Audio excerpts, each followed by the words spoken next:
If you ever thought that family is a pillar of support, my story might make you think again. I once believed in family bonds, but when my daughter needed help the most, my parents, the very people who should have stood by me, chose parties and prestige instead.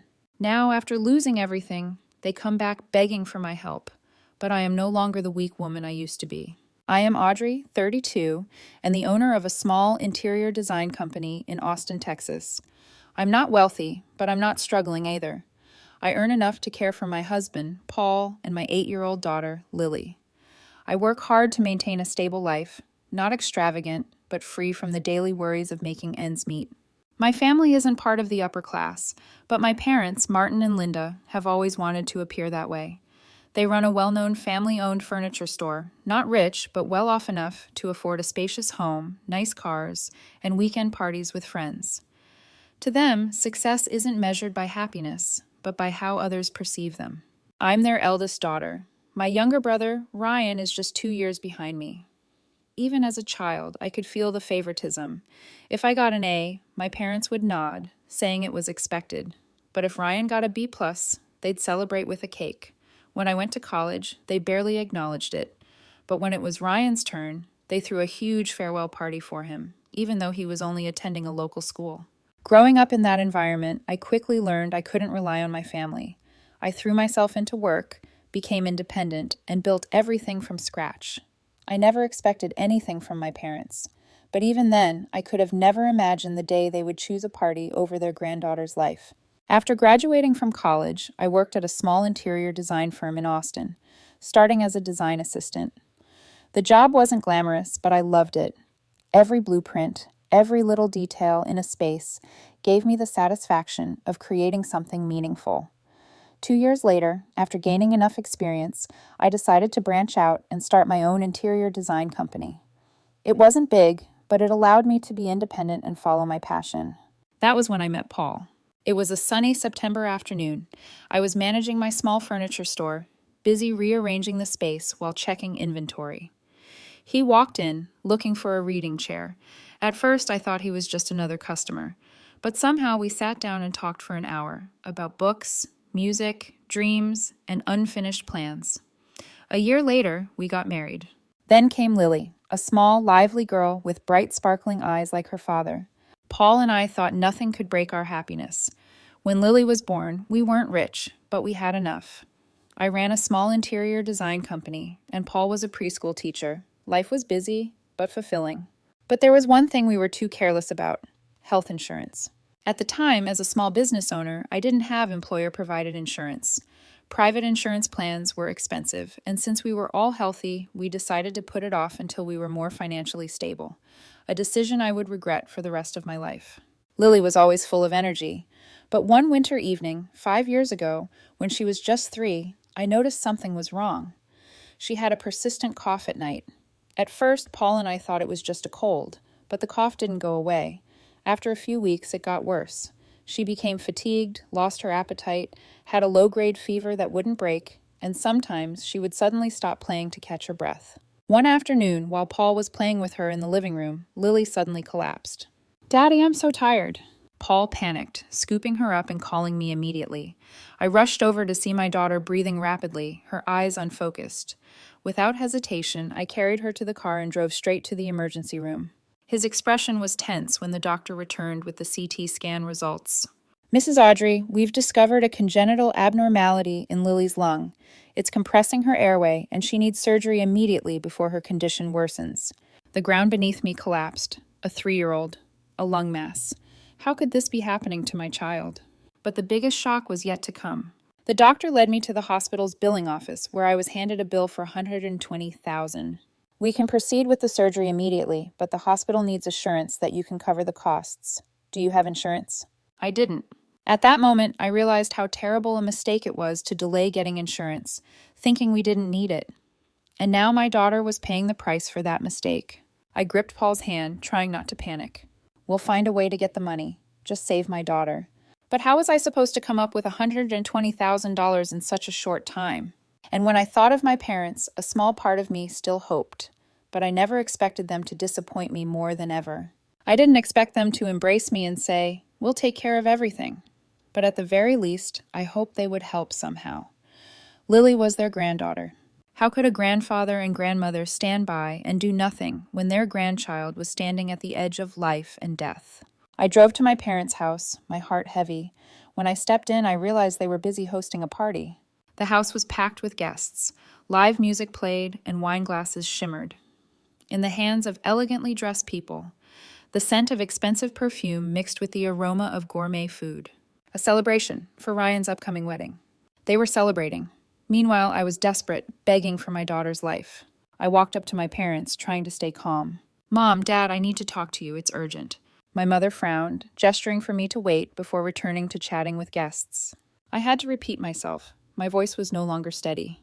This time, my father looked at me, annoyed that I was interrupting the party. "Audrey, can't this wait?" I clenched my teeth, struggling to control my anger. "Lily has a tumor in her lung. The doctors say she needs immediate surgery. If she doesn't get it, she might not make it." I paused, waiting for some concern. They should ask, "Where is she?" They should ask, "Is she in danger?"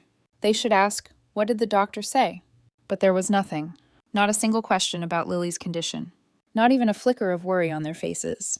I swallowed hard and continued.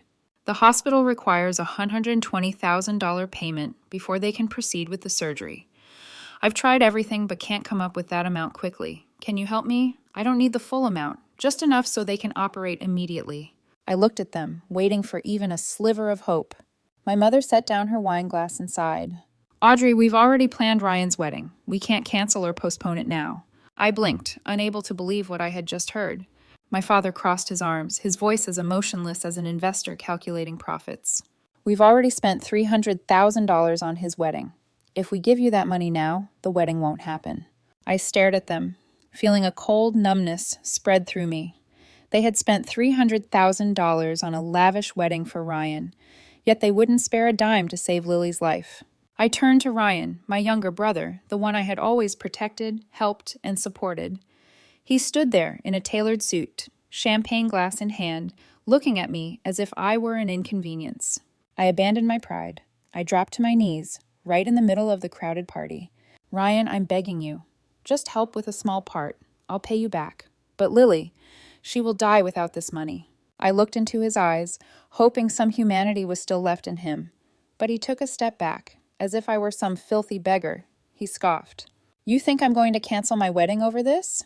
I'm responsible for my fiancé and the life we're building. I'm sorry, but I can't help." I couldn't believe what I was hearing. I had just knelt before my brother, and he laughed in my face. Around me, guests whispered. Some chuckled. Others shook their heads as if I were some pathetic fool, making a spectacle of herself. My father touched my shoulder, his voice cold as ice. "Get up, Audrey. Stop embarrassing the family in front of our guests." I slowly rose to my feet, but I was no longer their daughter. I looked at each of them before speaking, my voice laced with bitterness. "Thank you, Mom. Thank you, Dad. Thank you, Ryan. Today I finally understand who my real family is, and who is just a stranger." Then I turned and walked away, never looking back. As I exited the house, the sky roared and rain poured. Heavy raindrops pelted my face, but I stood frozen on the doorstep, unable to feel anything except the crushing pain in my chest. I had begged, I had knelt, and in return, all I received was cruel indifference. I rushed to my car, slammed the door shut, and then, for the first time, I broke down and cried like a child. I no longer tried to hold it in. I buried my head against the steering wheel, my sobs choking in my throat. The storm outside blended with the storm raging inside me. But then an image flashed through my mind. Lily. She was waiting for me. She was fighting for every breath in that hospital room. I couldn't fall apart. Not here. I took a deep breath, wiped my tears, and stepped on the gas, speeding straight back to the hospital. When I arrived, my in-laws were already there. They weren't wealthy, just ordinary, working-class people, but the moment I stepped inside, my mother-in-law rushed to me, gripping my hands tightly, her eyes red with worry.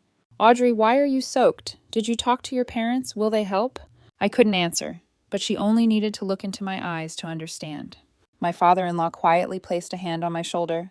"It's okay, we'll figure it out ourselves." We sat down with Paul, determined to act immediately. The following day, I started selling everything I could. My beloved car, gone in an instant for $15,000. Every last cent of our savings, $125,000, completely wiped out. I borrowed from friends and colleagues. The people at my company, many barely making ends meet, still stepped up to help. A young employee who had only been with us for 6 months pressed $500 into my hand. "Boss, I don't have much, but this is all I can give." An old coworker, someone I hadn't spoken to in years, called and sent me $3,000. "I owe you a favor. It's time I repaid it." Every coin, every bill, every small contribution came together to save Lily. But it still wasn't enough. I sold my computer, my watch, and even our furniture. Our apartment grew emptier by the day. And yet I was still $40,000 short. Just as I was struggling to figure out where to find the remaining $40,000 to reach the $120,000 total, my in-laws called. "Audrey, how much more do you need?" My father-in-law's voice was steady, unwavering. I swallowed hard, reluctant to say the amount, but I had no other choice. "There's still $40,000 left." Silence on the other end. Then my mother-in-law spoke, her voice unusually calm. "All right, come pick up the money tomorrow." I was utterly stunned. "But where are you getting that much money?" My father-in-law let out a soft chuckle, full of love yet filled with determination. "We sold our house. As long as Lily gets better, it's worth it." I stood frozen. They had sold their own home to save their granddaughter. My parents had turned their backs on their own flesh and blood. Yet my in-laws, who shared no blood ties with me, were willing to sacrifice everything for Lily. I couldn't hold back my tears anymore. I don't know what to say. My father-in-law smiled warmly. "As long as Lily is healthy, that's all that matters, daughter." With the final amount from my in-laws, I had gathered all the money.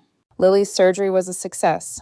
When the doctor stepped out of the operating room and said, "The procedure went very well. She will recover gradually," I collapsed onto the chair, burying my face in my hands, feeling a relief unlike anything I had ever known. Paul sobbed. My mother-in-law held him tightly, and my father-in-law stood there nodding, as if this had been his plan all along. I looked back at everything that had happened. Family isn't defined by blood.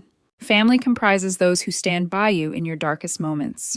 From that day on, I swore I would never beg my biological parents for anything again, because I had already found my actual family. After the storm, the sky cleared again. Maybe even fate was moved by our love for one another. Maybe it finally stopped making things difficult for me. 2 weeks after the surgery, Lily was discharged from the hospital. She grew stronger each day. Each tiny step she took was filled with life. That day, as I pushed her wheelchair out of the hospital, she looked up at me with a bright, radiant smile. "Mommy, I want to run and play again." I couldn't hold back my tears, but this time they were tears of joy. I hugged her tightly, feeling her strong, steady heartbeat. I turned to Paul and met his loving gaze. We had been through hell and back, but we were starting a new chapter. But deep inside me, there was still a fire burning. I hadn't forgotten the day I knelt and was turned away. I hadn't forgotten my parents' cold indifference. I hadn't forgotten Ryan's smug smile. They had looked down on me. Now, I would show them exactly what I was capable of. After Lily recovered, I threw myself into work. I wasn't just working to make a living. I was working to repay those who had believed in me. I was working to honor those who had helped me. I was working to prove that I didn't need anyone's charity. I would create my destiny. I woke up at 5 a.m. every day, worked 16-hour days. I pushed myself to learn more than ever about management, investments, and business expansion.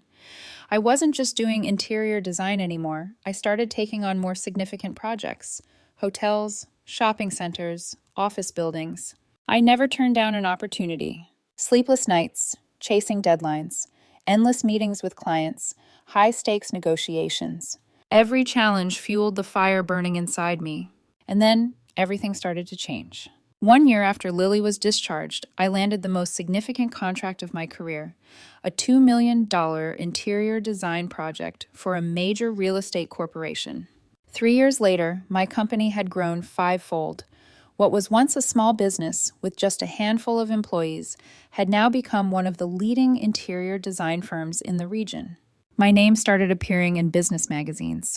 From Zero to Millionaire, The Journey of Audrey, the woman who rebuilt her life after adversity. A success story written in tears. My parents had indeed read those articles.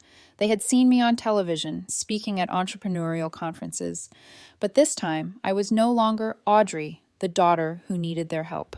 I was Audrey, the self-made entrepreneur who had built everything from the ashes. A year ago, I sat down for an interview with Forbes after my company was recognized as one of the 50 fastest-growing interior design firms. The journalist looked at me, curiosity and admiration in her eyes. "Audrey, what drove you to achieve your success today?" I smiled, a smile only I could fully understand. I once had a family that should have been my greatest support, but they turned their backs on me when I needed them the most. I knelt before them, begging for help to save my daughter, and they told me they had already spent all their money on my brother's wedding. Her eyes widened in disbelief. "Are you saying they chose to throw a wedding instead of saving their own granddaughter's life?" I nodded. "That's exactly what I'm saying, and I want to thank them. Their coldness and cruelty drove me to prove I didn't need them. Because of them, I turned my anger into success." I didn't hide. I didn't speak in vague terms. I called them out by name. My parents, Martin and Linda, my brother, Ryan, thank you for teaching me that family isn't about blood. It's about the people who stand by you when you need them the most. The interview aired, and then the headlines exploded. Millionaire entrepreneur reveals how her family abandoned her dying daughter for a lavish wedding. Shocking truth. Grandparents let their granddaughter suffer while throwing a luxury party. When money matters more than life, the chilling story of a heartless family. My story went viral. Millions were outraged. Social media was flooded with comments. I can't believe such heartless people exist. What kind of grandparents treat their granddaughter like trash? Ryan's wife must regret marrying a man who would rather let his niece die than cancel a party. But the storm was only beginning, for them. After the interview, my parents' business partners cut ties. Longtime clients canceled contracts. Business connections disappeared. The same people who once raised their glasses with them at lavish parties now avoided them like a plague. Because no one wants to work with monsters? My parents were pushed out of the business world they once stood proudly in, among the successful, but now they had nothing left. Alone and ruined. He once thought he had won. He had an extravagant wedding, a beautiful wife, a comfortable life. He used to look at me with pity, thinking I was a failure for kneeling before him. But now his world was falling apart. When his wife Ava read my interview, she was horrified. "Ryan, is this true?" He stammered, searching for an excuse, but the truth is the truth. A few days later, Ava filed for divorce. She couldn't stay married to a man who let his niece suffer to throw a party.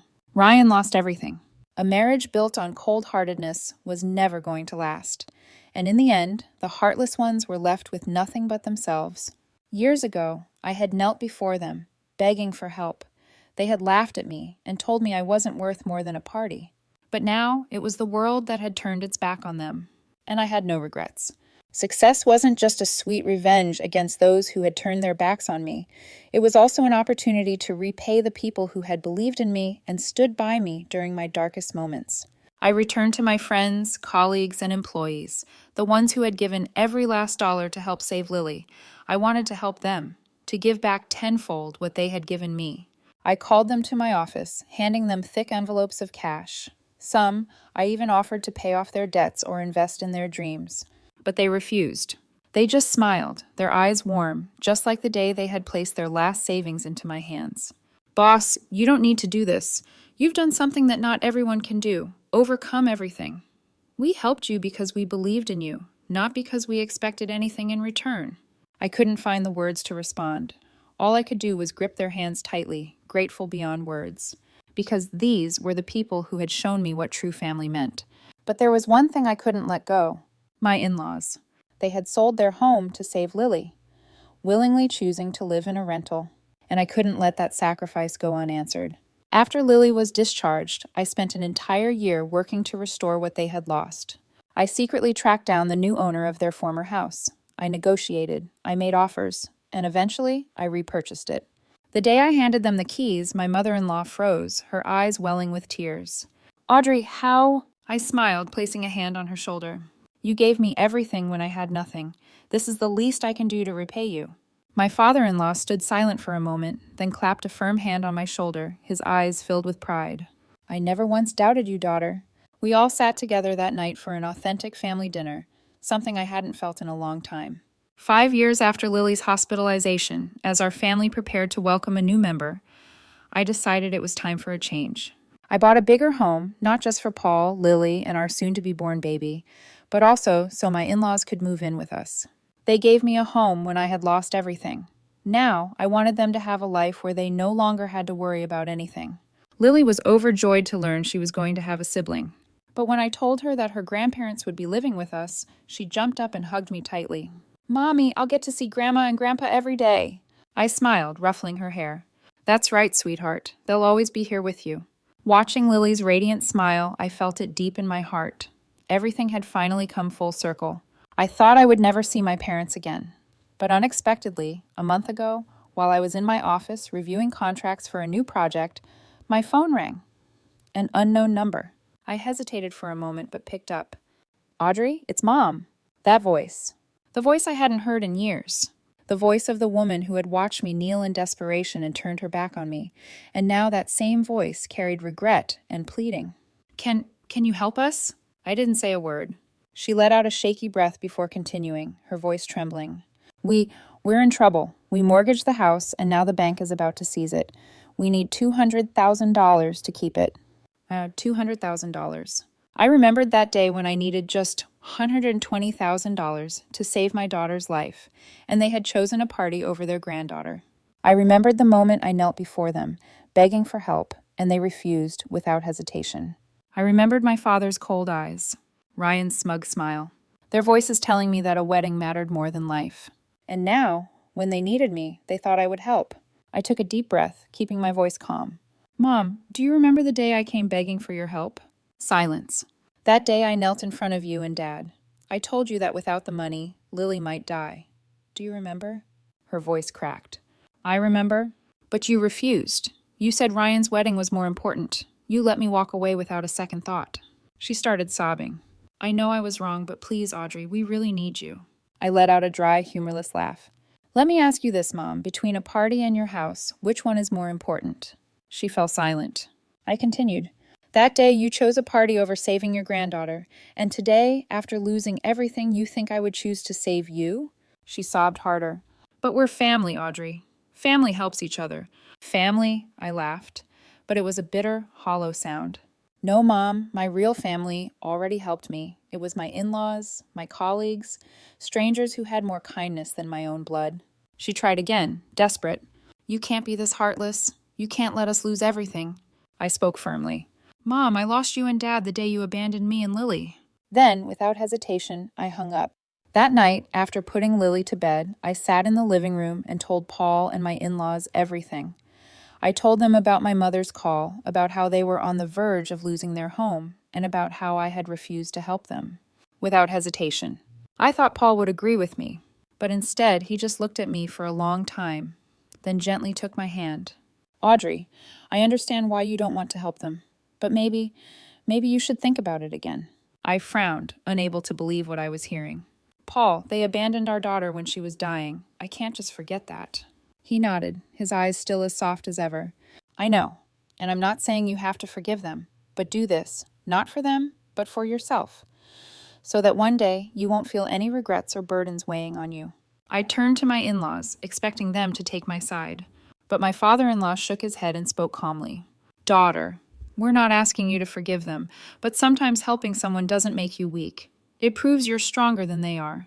My mother-in-law added softly, "You have everything now. A loving family, a strong career, a bright future, and them. They have nothing left but despair.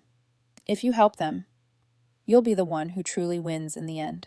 I didn't say a word. I just nodded, then stood up and walked out onto the balcony. I stood silently for hours that night, staring at the dark sky. I replayed every moment from that day, the day I begged them, the moment I knelt before Ryan, the way they turned away without hesitation. I had thought I would feel satisfied rejecting them, but strangely, I felt nothing at all, just emptiness. The following day, I called Mason, a close friend who worked in finance. "Mason, I need you to check something for me. Are my parents really about to lose their house, or is this just another one of their tricks?" Mason didn't ask any questions. He responded instantly. "Give me 3 hours." 3 hours later, I received an email from him. The information was confirmed. My parents were broke, the house had been mortgaged, and without $200,000, they would lose everything. I stared at my computer screen, feeling something indescribable. They once had it all: money, status, connections. But now they were on the edge of ruin. And I was the only person who could save them. I took a deep breath and dialed my mother's number. She picked up immediately, her voice filled with hope and desperation. Audrey? I kept my voice steady. Mom, I'll help, but on one condition.